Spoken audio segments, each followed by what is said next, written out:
How to start the keto diet plan.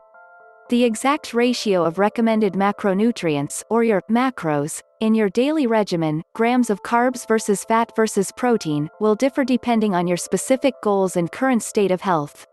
Your age, gender, level of activity and current body composition can also play a role in determining your carb versus fat intake. Historically, a targeted keto diet consists of limiting carbohydrate intake to just 20 to 30 net grams per day. Net carbs is the amount of carbs remaining once dietary fiber is taken into account. Because fiber is indigestible once eaten, most people don't count grams of fiber toward their daily carb allotment. In other words, total carbs, grams of fiber equals net carbs. That's the carb counts that matter most. On a strict, standard keto diet, fats typically provides about 70% to 80% of total daily calories, protein about 15% to 20%, and carbohydrates just around 5%.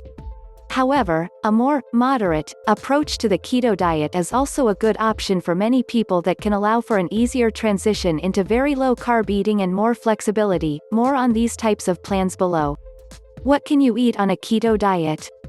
Here are some good keto rules for how to do the keto diet regardless of the plan you follow. 1. Do not protein load. Something that makes the keto diet different from other low-carb diets is that it does not protein load. Protein is not as big a part of the keto diet as fat is. Reason being, in small amounts, the body can change protein to glucose, which means if you eat too much of it, especially while in the beginning stages, it will slow down your body's transition into ketosis.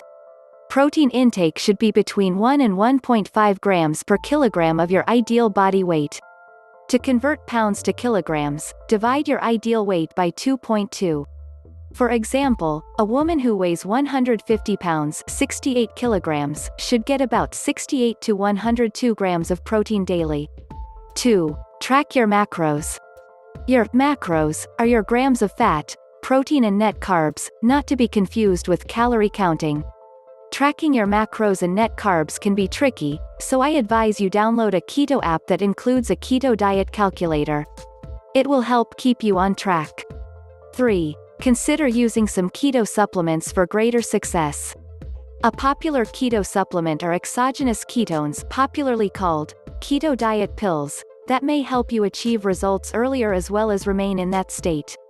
Don't confuse exogenous ketones with raspberry ketones, as the latter don't raise ketone levels in the body or mimic endogenous ketones, so you wouldn't use raspberry ketones in your regimen.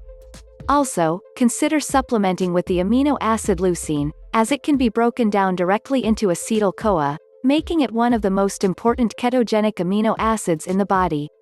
While most other amino acids are converted into glucose, the acetyl-CoA formed from leucine can be used to make ketone bodies. It's also present in keto-friendly foods like eggs and cottage cheese. 4. Drink water. It's important to also drink lots of water, the most important of all keto drinks. Getting enough water helps keep you from feeling fatigued, is important for digestion and aids in hunger suppression. It's also needed for detoxification.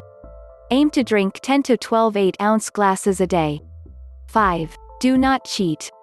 Lastly, no cheat days and not even cheat meals on the keto diet. Why? Because a meal with far too many carbs will take you right out of ketosis and put you back at square one.